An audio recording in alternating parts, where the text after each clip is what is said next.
சின்னத்தை வரைஞ்சி வைங்க, திருமாவளவன் பேர் எழுதிடாதீங்க. வேட்பாளர் மாற்றப்படுகிற சூழல் இருக்கு. முதலமைச்சரே சொல்லிட்டார் எங்ககிட்ட, எம்ஆர்கே பன்னீர்செல்வம் பையன். காட்டுமன்னார் கோவில் இல்லையா, காட்டுமன்னார் கோவிலில் திருமாவர்கள் இருக்கக்கூடாதுன்றதை திமுக சொல்லுதா? திமுகவுடைய அமைச்சர் எம்ஆர்கே பன்னீர்செல்வம் பையன் இப்போ சொல்கிறார். சார் திருமாவர்களை மிரட்டுற மாதிரி இருக்கு. ஆமாம், மிரட்டுறது தான். இவர் யார் மிரட்டினாலும் பயந்துக்குவார். உயர்நிலை குழுவை கூட்டி முடிவு பண்ண போகிறாரா? அப்போ இவர் எவ்வளோ பலவீனமானார்? இல்லை அண்ணன் திருமா இப்போ உயர்நிலை குழு கூட்டி நான் நிற்கிறதா வேண்டாமா? திமுக சொல்கிறதா கேட்குறதா வேண்டாமா? அறிவிச்சு அப்படித்தாங்க இருக்குது. அப்படித்தாங்க. அது வேற என்னங்க? இந்த அளவுக்கு பலவீனப்பட்ட ஒரு எண்ணம் உள்ள ஒரு அண்ணன். ஆமாம். அப்போ இப்போ இதுக்கு என்ன பேர்? ஏய், யார என் பேர் எழுதாம தடுத்து நிறுத்துறது? கேட்டுக்கணுமா இல்லையா? கேட்கணும். இங்க கேட்கலையே, எல்லாம் கேப் இருக்க, விசாரிங்க. 6ஆம் தேதி வரைக்கும் எத்தனை செவத்துல பானை வரைவாங்க? பானை கீழே இடைவெளி. நாங்க வந்து அரூர் கேட்டோம், அரூர் தரமாட்டோம் சொல்லிட்டு அரக்கோணத்தை தள்ளி விட்டாங்க. கள்ளக்குறிச்சை தாங்கன்னு கேட்டால் கடைசி வரைக்கும் தராமல் கடைசியில் ஸ்டாலின் யார் என்ன கொடுத்துட்டாங்க. நாங்கள் கேட்ட தொகுதியே எங்களுக்கு கொடுக்காம இந்த மாதிரி தள்ளி விட்டாங்க எல்லா தொகுதின்னு சொல்லிட்டு வேதனைப்பட்டு சொல்கிறாரு. என்ன சார் காரணம்? இல்லைங்க, அதாவது இவருக்கு இப்போ நிறைய அழுத்தம், மன அழுத்தம். சரி, ஒரு டவுட் சார் இதுக்கு சேர்த்துக்கிறேன். மன அழுத்தம், வேதனை, வருத்தம் இதெல்லாம் வரதுக்கான முக்கிய காரணம் இவர் தான் தலைவர். இப்போ இவரை மீறி கட்சிக்குள்ளே யாராவது வாய் திறக்க முடியுமா? இல்லை, இப்போ திமுக என்ன நடந்ததுன்னு அந்த 5 வருஷ காலம் நீங்கள் வன்னியரசு இவருக்கு தெரியா போய் அடிக்கடி முதலமைச்சரை பார்ப்பார், சபரீசனை பார்ப்பார், இவருக்கே தெரியாது. நான் இதை தாண்டி நிறைய விஷயங்களை சொல்லக்கூடாதுன்னு நினைக்கிறேன். நீங்கள் என்ன ஆங்கர் கொக்கிய போட்டு இழுக்கிறீங்க. விசிகாவா ரவிக்குமார்ட்ட பேசிக்கோ, ஆளூர் ஷானவாஸ் பேசிக்கோ, சிந்தனைகிட்ட பேசிக்கோ. இவங்க 4 பேர் நம்ம சொன்னது அப்படியே கேட்குறாங்க. அவரு தான் பொன்முடி பொண்டாட்டிக்காலே விழுகிறாரு. யாரு? ரவிக்குமார். அப்போ கடைசியாக அவங்களே திருமாவட்ட சொல்லிக்குவாங்க. ஷானவாசனுடைய பேட்டில் சங்கத்தமிழோட பேரை மென்ஷன் பண்ணாமல் என்ன சொல்கிறாருன்னா, இந்த மாதிரி கட்சியோட ஒருத்தரை பற்றி என்னை பற்றி கண்ணா பெண்ணான்னு சொல்லி பேசுகிறாங்க. அவங்களாம் என்ன நோக்கம்னு தெரியல, ஒரே நோக்கம் என் மேலே காழ்ப்புணர்ச்சி, என் மேலே பொறாம, என்னை பற்றி பேசுகிறவங்களாம் என் மேலே வைத்தறிச்சுன்னு சொல்லிட்டு பேசுகிறாரு. அவருடைய தொகுதி நாகப்பட்டினத்தில் நான் எனக்கு வேற தொகுதி மாற போகிறேங்கிற செய்தியை திமுக சொல்லி திமுக திருமாவிடம் சொன்னதை சங்கத்தமிழனால ஜீர்ணிக்க முடியல. உனக்கு தலைவர் யாரு? திருமாவா ஸ்டாலினா? ஸ்டாலினை தலைவராக ஏற்றுக்கொண்ட உனக்கு விசிகால் இடம் இல்லை. இவர் கான்செப்ட் என் மேல உங்களுக்குலாம் பொறாம அப்படின்னு சொல்லிட்டு பேசுறாரு. இல்லை, என்ன பொறாம? இவர் என்ன, நான் நல்லா வளர்ந்துட்டேன், சின்ன வயசுல எம்எல்ஏ ஆகிட்டேன், எனக்கு ஊடகங்கள்லாம் என் பேட்டி போடுறாங்க, நான் போனாலே எல்லா ஊடகங்களும் வராங்க, என்னை பார்த்து நீங்களாம் பொறாமப்படுறீங்க அப்படின்னு சொல்றாரு. மீடியா வெளிச்சம் அவருக்கு இருக்கு. திமுக மீடியாவை அவர் சப்போர்ட் பண்ணுது. நிம்மதி ப்ராப்பர்ட்டி மேனேஜ்மெண்ட், உங்கள் பழைய வீட்டை புதிய வீடாக மாற்றலாம் வாங்க. வாய்ஸ் ஆஃப் தன்னுடைய பார்வையாளர்களுக்கு வணக்கம். இன்றைய சிறப்பு நேர்காணலில் நம்மளுடன் இணைந்திருப்பவர் மூத்த பத்திரிகையாளர் திரு தமிழா பாண்டியன் அவர்கள். சார் வணக்கம். வணக்கம். விசிகாவினுடைய குழப்பம் என்பது நீண்டு கொண்டே போகின்றது. குறிப்பாக ஷானவாஸ் அவர்களுக்கு சீட்டு கொடுக்கல, நம்ம ஆல்ரெடி பேசிட்டோம். ஆனாலுமே ஷானவாஸ் அவருடைய பேச்சில் பார்த்தீங்கன்னா ஒரு கன்வின்ஸ் பண்ணுற மாதிரியே அவர் தெரியலைங்க. நான் என் மேலே தவறு இருக்குன்ற மாதிரியோ இல்லை இந்த விஷயத்தை விளையாடுற மாதிரியோ தெரியலையோ. ஆமாம், நான் திமுக கிட்ட தான் பேசுகிற மாதிரி தான் பேசினேன். நான் இதில் என்ன தவறு இருக்குது? இப்போ திமுக கிட்ட உறவாடுறது என்ன தவறு இருக்குது? ஒரு டிபேட்டில் போய் உட்காரன்னா அங்கே நான் திமுக மாதிரி பேசுதானே சரி, அதுதானே கூட்டணி தர்மத்துக்கு சரியாக இருக்கும், அதுதானே எங்கள் தலைவரே சொல்லி கொடுத்துருக்காரு அப்படின்னு சொல்கிறாருங்க. அவருடைய பேட்டி நீங்கள் பார்த்தீங்களா? உங்களுக்கு எப்படி தோணுதுங்க அதை பார்த்த உடனே? இல்லை, அந்த வேட்பாளர் அறிவிக்கப்பட்ட பிறகு இந்த 3 முன்னாள் சட்டமன்ற உறுப்பினர்கள் இதுவரை திருமாவை பார்க்கல. இதுவரை திருமாவை பார்க்கலை, பார்க்க வேண்டிய தேவையும் இல்லை. அப்படிதான் அவர்கள் தரப்பு வாதம். அவர்கள் தரப்பு வாதம் பனையூர் பாபு, எஸ் பாலாஜி, ஆளூர் ஷானவாஸ். ஆனால் திமுகவுக்காக பிரச்சாரத்துக்கு போவதற்கு தயார் நிலையில் வைக்கப்பட்டிருக்கிறார்கள் 3 பேரும். யாருக்கு ஆதரவா? திமுக. ஆமாம், இவர் முஸ்லீம் சமூக தலைவர் பிரச்சாரத்துக்கு போவார். எங்க முஸ்லீம் பில்டு பூரா. அடுத்து எஸ் பாலாஜி திமுகவுக்கு ஆதரவாக அந்த தொகுதியில், அவர் வெற்றி பெற்ற தொகுதியில் பிரச்சாரம் பண்ணுவார். பனையூர் பாபும் அதே கதை தான். பனையூர் பாபை கூப்பிட்டு தாமு அன்பரசன் பேசிகிட்டு இருக்கார். ஒரு நல்ல பதவி வாங்கி தரேன், நீ பிரச்சாரம் பண்ண பதவி வாங்கி தரேன். ஆமாம், தலித்து வாக்குகள் விட்டுறாத, தலித்து வாக்குகள் மாறி போய் நிறைய விஜய் பக்கம் போயிடுச்சு, அதெல்லாம் தடுத்து நிறுத்தணும். உனக்கு என்ன பட்ஜெட்டு, யார் என்ன, நீ போய் முழுசா பாரு இப்படின்னு தாமோ அன்பரசன் பனையூர் பாபுட்ட பேசிட்டு இருக்காரு. பாலாஜியை பொறுத்த வரைக்கும் திமுக தலைமையோடைய தொடர்புல இருக்க, ஏவா வேலுடைய தொடர்புல இருக்க. நீ உன்னுடைய தொகுதி எப்படியாவது தாண்டி வன்னியர் பெல்ட்டு பூராமல் வேலை செய். ஏன்னா ராமதாஸ் இங்கே இல்லை, அன்புமணி இல்லை, வேல்முருகன் இல்லை. இந்த வாக்கை உனக்கு அவங்க அப்பா பழைய திமுகவில் ஒரு பெரிய பொறுப்பில் இருந்தவர். இப்படியான 3 பேரும் அதனால தான் இன்றைக்கு வரைக்கும் திருமாவை பார்க்கல. ஒன்று. ரெண்டாவது, எம்ஆர்கே பன்னீர்செல்வம் பையன் காட்டுமன்னார் கோயிலில் இருக்கக்கூடிய திமுக கூட்டணி கட்சி செயல் வீரர்கள் கூட்டத்தில் பானை சின்னத்தை வரைஞ்சி வைங்க, திருமான பேர் எழுதிடாதீங்க, திருமான பேரை எழுதிடாதீங்க, வேட்பாளர் மாற்றப்படுகிற சூழல் இருக்கு. முதலமைச்சரே சொல்லிட்டார் எங்ககிட்ட, எம்ஆர்கே பன்னீர்செல்வம் பையன். காட்டுமன்னார் கோவில் இல்லையா, காட்டுமன்னார் கோவிலில் திருமாவர்கள் இருக்கக்கூடாதுன்றதை திமுக சொல்லுதா?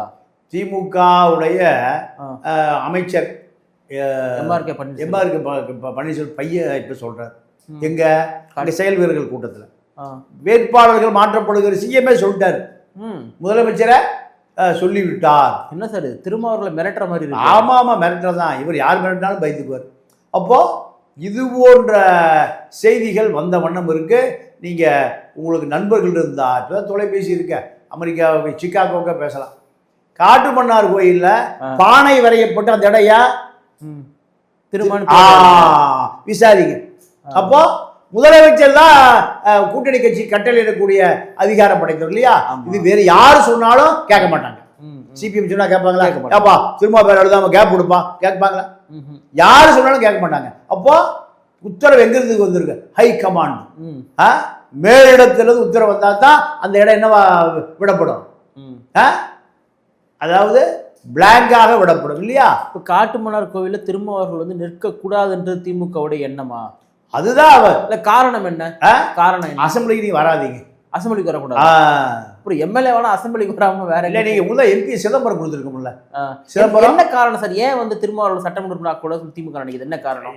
ஒரு ஜெயிச்சு 8 சட்டமன்ற உறுப்பினர்கள் வந்தா திமுக கொண்டு வருகிற கார்பரேட் தீர்மானங்களை பூரா திரும்ப முதல்ல சண்டை பிடிப்பார், எதிர்ப்பார். இந்த வேலையை வேலுமுருகன் பண்ணிட்டு இருந்தார். ஆமா, இப்போ திரும்ப 8 பேரோட பண்ணா 7,500. அந்த தலித் மக்கள் மட்டும் தமிழ்நாடு முழுக்க அது எக்ஸ்போஸ் ஆகும். ஆமா, இதெல்லாம் நீண்ட கால அரசியல்.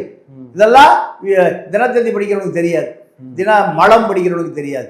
இது திமுகவுடைய கால யுக்தின்னு சொல்லுவாங்க, போர்க்கால யுக்திங்குவான். இதுதான். இவர் உள்ளே வரக்கூடாது. இப்போ இந்த பாலிசியை இத உயர்நிலை குழுவை கூட்டி முடிவு பண்ண போறானா?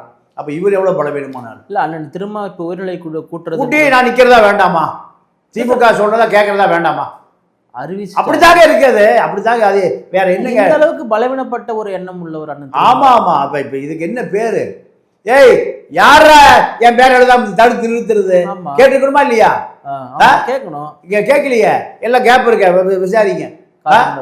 6ஆம் தேதி வரைக்கும் எத்தனை செவத்துல பானை வரைவாங்க, பானை கீழே இடைவெளி. இப்ப இந்த அரசியலை சிந்தனை செல்வம் பண்றாருன்னு சொல்றாங்க. சிந்தனை செல்வம் அங்க ஜெயிக்க முடியாது. எங்க செய்யூர்ல ஜெயிக்க முடியாது. அதனால திமுக பிரஷர் கொடுக்குறாரு, எனக்கு அதை வாங்கி கொடுங்க. இல்ல சிந்தனை செல்வனுக்காக திமுக வந்து சீட்டை வாங்கி திரும்ப நிக்காதுன்னு சொல்லுமா சார்? இப்போ எனக்கு ஏதோ தெருவில் டீ போண்டா வைக்கிறான் அவன் சொன்னான். ஏங்க நான் தான் சொல்றேன், பானை வளைஞ்ச பேர் எழுதுன்னு சொல்லிட்டோம்னா இல்லையா? இதுக்கு யாரு உத்தரவு கொடுத்தா செய்யாம இருப்பாங்க? ஸ்டாலின் அவர்கள் நினைச்சா. அப்புறம் இதுக்கு மேல என்ன ஆதாரம் வேணும்? பானையே வரையிலன்னா பரவாயில்ல, பானை வரைஞ்சாச்சு, பேர் எழுதுல. அப்ப அதுக்கு என்ன அர்த்தம் பண்றீங்களா? வேட்பாளர் மாட்டா. இதுக்கு இதை விட ஆதாரமே தேவையில்லை. இல்லை, எனக்கு தெரிஞ்ச திரும்ப சுயமரியாதை மிக்கவர் நான் பார்க்குறேன். அது ஆரம்பத்துலேருந்து அதே சார், அந்த கருத்தெல்லாம் எல்லாருக்கும் இருக்குங்க. ஆனால் இந்த திமுகன்னு வருகிற பொழுது சுயமரியாதை போகும்போது கழட்டி வச்சுட்டு போயிடுறாரு. திமுக அலுவலகத்துக்கு போகும்போது, அறிவாலயத்துக்கு போகும்போது, செனட்டா ரோடு போகும்போது எதை கழட்டி வச்சுட்டு போயிடுறாரு? சுயமரியாதைய கழட்டி வச்சுட்டு தான் போறாரு. இதுதானே பிரச்சனை. திமுகவை எதிர்த்திருந்தால் இன்னைக்கு சீமான் இல்லை. சீமானுக்கு என்ன அடையாளம்? திமுகவை எதிர்ப்பதான் அடையாளம். ஆல்மோஸ்ட் எல்லாருமே அதான. ஆனா அத்தனை பேர் எதிர்க்கிறத இவர் தாங்கி பிடிக்கிறார். இதுதான் வருத்தம். இப்ப நமக்கெல்லாம் என்ன வருத்தம்னா, திமுக என்னை உடைத்து விடும். உடைக்கட்டுமா? பார்க்கலாமா? அரசியல் என்பது அடிப்படை உரிமைகளுக்கான போராட்டம் தானே. அந்த போராட்டமே மறுக்கப்படுகிற பொழுது யாரா இருந்தா என்ன? நேற்றுக்கு டி நகரில் டி நகர் சத்யா, அவருக்கு விந்தியா விந்தியா சத்யா ரெண்டு பேரும் நேற்று இப்போ பிரச்சாரத்தை ஆரம்பிக்கிறாங்க. பிரச்சாரத்தை ஆரம்பிக்கிற பொழுது இளைஞர்கள் ஒரு ஆள் இல்லை. இளைஞர்கள் ஒரு ஆள் இல்லை. நான் சொல்றது வருஷத்துக்கு 10 லட்சம் பேர் +2 முடிச்சுட்டு வெளியே வரான். அந்த இளைஞர்கள் பூரா அவனுக்கு அரசியலே தெரியாது. அரசியலே தெரியாது. அவனை நீங்கள் அடையாளம் பார்த்துக்கலாம். அந்த புள்ளிகளை சைடு வெட்டு, மேலே கொஞ்சம் முடி, காதில் ஒரு கடுக்க, முக்கா பேண்டு, 18 வயசு. இது சாதியில் எல்லா சாதி எல்லா இளைஞரும் அப்படித்தான் இருக்கான். அப்பா கிட்ட கடனை வாங்கி வட்டிக்கு வாங்கி அப்பாச்சி பைக். இந்த இளைஞர்கள் தான் இப்போ எங்கே போயிருக்கா? எல்லாரும் விஜய் பக்கம் போயிருக்க. இந்த அதே போல் நேற்றுக்கு 200 ரூபா கொடுத்து தலித் காலனியிலேருந்து ஒரு 100 பேர் நிற்கிறாங்க. அந்த பெண்களை பார்த்தா தெரியும், வறுமை கோட்டுக்கு கீழே உள்ள பெண்கள். இப்போ 200 ரூபா 500 ரூபாயை மாறிடுச்சு. அந்த பக்கம் வைர கடுக்க, வைர தோடு, வைர மூக்குத்தி, வைர தோடு, கழுத்தில் நகை ஒரு 10 பவுன் 20 பவுன், மாமிகள், மயிலாப்பூர் மாமிகள் ஒரு 50 பேர் நிற்கிறாங்க. காம்பினேஷன் பார்த்தீங்களா? உங்களுடைய அரசியல் அங்கே போயிருந்தா அந்த கூட்டம் வருமா? வராது. இந்த கூட்டத்துக்கு எதிரான கூட்டம் அந்த கூட்டம். அந்த கூட்டம் தங்களை எந்த காலத்திலும் அனுமதிக்காது. இப்போ திருமாவளவனுடைய லைவில் அவர் பேசும்போது ஒன்று சொல்லியிருந்தார். ஒரு இப்போ பத்திரிக்கை பேட்டி கொடுக்கும்பொழுது நாங்கள் வந்து அரூர் கேட்டோம், அரூர் தரமாட்டோம் சொல்லிட்டு அரக்கோணத்தை தள்ளி விட்டாங்க. கள்ளக்குறிச்சியை தாங்கன்னு கேட்டால் கடைசி வரைக்கும் தராமல் கடைசியில் ஸ்டாலின் யார் என்ன கொடுத்துட்டாங்க. நாங்கள் கேட்ட தொகுதியை எங்களுக்கு கொடுக்காம இந்த மாதிரி தள்ளி விட்டாங்க எல்லா தொகுதின்னு சொல்லிட்டு வேதனைப்பட்டு சொல்கிறாரு. என்ன சார் காரணம்?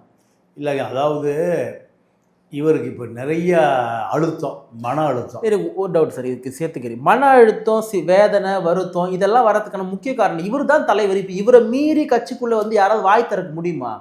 இல்லை, இப்போ திமுக என்ன நடந்ததுன்னு அந்த 5 வருஷ காலம் நீங்கள் வன்னியரசு இவருக்கு தெரியா போய் அடிக்கடி முதலமைச்சரை பார்ப்பார், சபரீசனை பார்ப்பார். இவருக்கே தெரியாது. நான் இதை தாண்டி நிறைய விஷயங்களை சொல்லக்கூடாதுன்னு நினைக்கிறேன். நீங்கள் என்ன ஆங்கர் கொக்கிய போட்டு இழுக்கிறீங்க. இப்படி பல விஷயங்கள் அவருடைய கவனத்தை தாண்டி தொடர்ந்து நடந்து கொண்டே இருந்தது. ஆனால் அவர் அதை கட்டுப்படுத்தக்கூடிய சூழல் உருவாகவில்லை. அது என்ன ஆச்சுன்னா, நாடாவட்டத்தில் விசிகாவா ரவிக்குமார்ட்ட பேசிக்கோ, ஆளூர் ஷானவாஸ் பேசிக்கோ, சிந்தனைட்ட பேசிக்கோ, இவங்க 4 பேர் நம்ம சொன்னது அப்படியே கேட்குறாங்க. அவரு தான் பொன்முடி பொண்டாட்டிக்காலே விழுகிறாரு. யாரு? ரவிக்குமார். அப்போ கடைசியாக அவங்களே திருமாவட்ட சொல்லிக்குவாங்க. இந்த மனநிலைக்கு திமுக வந்துருச்சு. வந்தால் திமுக இவரை மதிக்குமா? துரைமுருகன்கிட்ட போனால் துரைமுருக நக்கல் நையாண்டி வம்பு தும்போடு தான் பேசுறது. அப்போ இந்த அரசியலை நீங்கள் கருணாநிதி காலத்திலிருந்து அவர் எதுக்கலை. என்ன காரணம்னா, திமுக நமக்கு ஒரு பாதுகாப்பு அடையாளம். திமுக நம்மளை நாடாளுமன்றத்துக்கு அனுப்பும். திமுக இப்படியான மனநிலைக்கு அவர் வந்த பிறகு சட்டமன்ற உறுப்பினர்களை கண்டிக்க முடியல. சட்டமன்ற உறுப்பினர்களை, நாடாளுமன்ற உறுப்பினர்களை கண்டிக்க முடியல. என்ன காரணம்னா, இவர் அதை கண்டிக்கக்கூடிய நிலையில் அவர்கள் இல்லை. அவர்கள் இல்லை. அவங்க பூரா திமுகவோடு ரொம்ப நெருக்கமாக இருக்காங்க. திமுக இவர்களுக்காக அவர்கிட்ட பேசுது. இந்த நிலை வந்த பிறகுதான் அவர்களுக்கு இவர் மேலே உள்ள பயம் போயிடுச்சு. பயம் போய்விட்டது. போய்விட்ட பிறகு திமுகவுக்கும் இவர் மேலே உள்ள பயம் போய் இப்போ காட்டுமன்னார் கோயிலில் பானையை பேர் வரையாதங்கிற அளவுக்கு போய் நிற்கிது. இப்போ இந்த உயர்நிலை குழு கூட்டத்தில் நிற்பாருன்னு நினைக்கிறீங்களா, இல்லை நிற்க மாட்டார் முடிவெடுப்பாருங்க? இப்போ அவர் ஒரு இரட்டை மனநிலையில் இருக்கார். அப்போது 50% நிற்கலாம், 50% அழுத்தம் கொடுக்குறாங்க, வேண்டாம். அது இப்படியான ரொம்ப ஒரு மாதிரி அவமானமாயிடாது சார், அது வைக்காம இல்லை, அறிவிச்சிட்டா? அதை பற்றியெல்லாம் அவர் கவலைப்பட்டதாக தெரியும். அவர் கவலைப்பட்டதாக தெரியவில்லை. நான் மாநில அரசுக்கு திரும்ப போகிறேன், நிறைய விஷயங்களை பண்ண போகிறேன், என்னோட சிந்தனை ஃபுல்லாக மாநில அரசில் இறங்க போதும் அப்படின்லாம் சொல்லிட்டு இப்படி வந்து நிற்காம பேக் அடிச்சிட்டா வந்து அது ரொம்ப அவமானமாயிட்டா ஒரு தலைவர் மேல இருக்கக்கூடிய அந்த ஒரு நம்பிக்கை வந்து போயிடும் இல்லையா? இல்லைங்க, இப்போவே கிராமங்கள் இருக்கிற தலித் பெண்களே இப்போ பேச ஆரம்பிச்சிட்டாங்க. நீங்கள் ஏன் திமுகனால அந்த மக்களுக்கு பிடிக்கல, தலித் மக்களுக்கு பிடிக்கல. திமுகவோடு இருப்பது இரண்டாவதாக பிடிக்கல, இப்பொழுது இணைந்தது அதை விட பிடிக்கல. இப்போ இவர் காட்டுமன்னார் கோயிலில் பின்வாங்கினால் தலித்து வாக்கு அப்படியே சிதறிப்போம். திமுகவுக்கு 3% தலித்து வாக்கு திமுகவை விட்டு வெளியேறிவிடும். கிறித்துவ வாக்கு திமுக வெளியேறிடுச்சு, வன்னியர் வாக்கு திமுக விட்டு வெளியேறிடுச்சு. எதுவுமே இந்த தலித்து, வன்னியர், கிறித்துவர் 3 திமுக கொள்கைகளினா 3வது இடம் அண்ணா விஜயா திமுகவாக நிலைமைக்கு வந்து. திமுக அதிமுகவோடு உடையவே இல்லை. அதிமுக ரெட்டலைக்கு போட்டவன் எங்கேயும் போட மாட்டான். ஆனால் திமுக வாக்கை செதறி போய் கூட்டணி ஆட்சியாளர் தான் திமுக நிற்குது. இப்போ நீங்கள் பார்த்துருப்பீங்க சமூக வலைதளத்தில், குறிப்பாக விசிக கட்சியில் சங்கத்தமிழ் அவர்கள் தான் வந்து ஷானவாஸ் அவர்கள் குறித்த கருத்து அதிகமாக பேசியிருந்தார். ஷானவாஸ் அவருடைய பேட்டில் வந்து சங்கத்தமிழுடைய பேரை வந்து மென்ஷன் பண்ணாமல் என்ன சொல்கிறாருன்னா, இந்த மாதிரி கட்சியில் ஒருத்தரை பற்றி என்னை பற்றி கண்ணா பெண்ணான்னு சொல்லி பேசுகிறாங்க, அவங்களாம் என்ன நோக்கம்னு தெரியல, ஒரே நோக்கம் என் மேலே காழ்ப்புணர்ச்சி, என் மேலே பொறாமை, என்னை பற்றி பேசுகிறவங்களாம் என் மேலே வைத்தறிச்சல்னு சொல்லிட்டு பேசுகிறாரு. அது ஒரு இருமாப்போட இருக்கிற டோனாக தெரியலையா அதை நம்ம பார்க்கும்பொழுது? இல்லைங்க, அதாவது சங்கத்தமிழுக்கு என்ன நோக்கம்னா, தலைவரை அது கட்டுப்பாட்டை ஷானவாஸ் குறைச்சி விட்டார. நான் அவருடைய தொகுதி நாகப்பட்டினத்தில் நான் எனக்கு வேற தொகுதி மாற போகிறேங்கிற செய்தியை திமுக சொல்லி திமுக திருமாவிடம் சொன்னதை சங்கத்தமிழனால் ஜீர்ணிக்க முடியல. உனக்கு தலைவர் யாரு, திருமாவா ஸ்டாலினா? ஸ்டாலினை தலைவராக ஏற்றுக்கொண்ட உனக்கு விசிகால் இடம் இல்லை. இதுதான் இவர் கான்செப்ட். என் மேல உங்களுக்குலாம் பொறாம அப்படின்னு சொல்லிட்டு பேசுறாரு. இல்லை, என்ன பொறாம? இவர் என்ன, நான் வந்து நல்லா வளர்ந்துட்டேன், சின்ன வயசுல வந்து எம்எல்ஏ ஆகிட்டேன், எனக்கு நிறைய ஊடகங்கள்லாம் என் பேட்டி போடுறாங்க, நான் போனாலே எல்லா ஊடகங்களும் வராங்க, என்னை பார்த்து நீங்களாம் பொறாமப்படுறீங்க அப்படின்னு சொல்றாரு. இல்லை, பொறாமை படுவதற்கு நீ வளர்ந்துருக்கிற என்பது உண்மைதான். மேலும் வளரணுமே, மேலும் வளர்ந்துருக்கணுமே. இல்லை, அண்ணன் திருமாவை விட இவர் தான் அதிகமான ஸ்கோப் வந்து கொடுக்குறாங்க அப்படின்னு சொல்லிட்டு ஒரு பிம்பம் கட்டமைக்கப்படுது. அதனால இல்லை, அது அவர் மீடியாவுக்கு நிறைய செலவு பண்ணுறாரு, மீடியா வெளிச்சம் அவருக்கு இருக்கு. திமுக மீடியாவை அவர் சப்போர்ட் பண்ணுது. எனக்கு தெரிந்து இந்த ஒரு வாரமாக பாஜக ஆதரவு மீடியா பர்சன் பூரா திமுக பேசுகிறேன். பாஜகவுடைய மாத சம்பளம் வாங்கிட்டு இருந்த, மறைமுகமாக மாத சம்பளம் வாங்கிட்டு இருந்த ஆட்கள் பூரா இப்போ யாருக்கு பேசுகிறான்? திமுகவுக்கு பேசுகிறான். இது எவ்வளோ பெரிய விஷயம் பாருங்க. பாஜக காரனை எப்பவுமே அசைக்க முடியாது, பாஜக காரன் பிடிச்சாலும் வேற ஒன்று பிடிக்க முடியாது. இப்போ நிலைமை அப்படியே மாறி போச்சு. நீங்கள் சபரீசன் சொல்கிறாரு, எப்படியா ஜெயிப்பேன்னு ஒரு மீடியா கேட்குறாரு. எங்கிட்ட ஸ்ட்ராட்டஜி இருக்குது, எங்கிட்ட சர்வே இருக்குது, எங்கிட்ட டெக்னாலஜி இருக்கு. ஒரு புண்ணாக்கம் இல்லை, பணம் இருக்கு. என்ன இருக்கு? பணம் இருக்கு. இதுதான் ஸ்ட்ராட்டஜி, டெக்னாலஜி எல்லாமே. அப்போ திமுக ஒட்டுமொத்த ஊடகங்களையும் விலைக்கு வாங்கிருச்சு, ஊடக பேச்சாளர்களையும் விலைக்கு வாங்கிருச்சு. பாஜகவுடைய ஊடக பேச்சாளர்கள் இப்போ திமுகவுக்கு பேசலாம். இதுதான், இது ஒரு பிம்பம் கட்டமைக்கப்பட்டிருக்கே தவிர உண்மை அதுவல்ல. தேர்தல் முடிஞ்சா நீங்கள் லோக் போல் அவர்கள் திமுக வருதான் சொல்கிறாங்க. அப்போது அது எத்தனை சீட்டு? 185 சீட்டு, 89 சீட்டு, 189 90. அப்போ 34 44 சீட்டு தான் விஜய் ஏடிஎம்கே வாங்குவாங்களா? அப்போ பணம் எவ்வளவு பாதாளத்தை தாண்டி எவ்வளோ தூரம் போயிருக்குன்னு பாருங்க.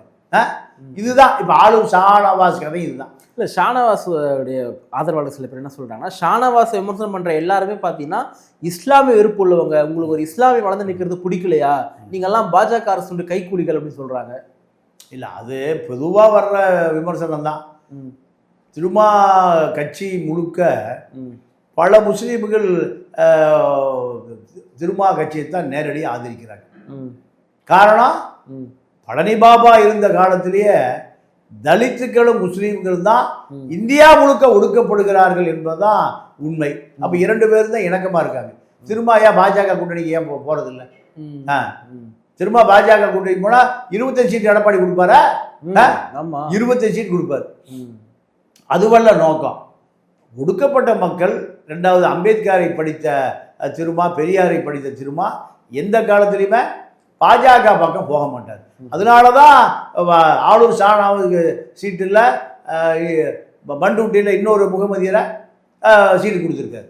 அதனால் முகமதிய வெறுப்பு என்பது தன்னுடைய சுயநலத்துக்காக சொல்லப்படுகிற கருத்தே தவிர அதில் 1% கூட உண்மை இல்லை.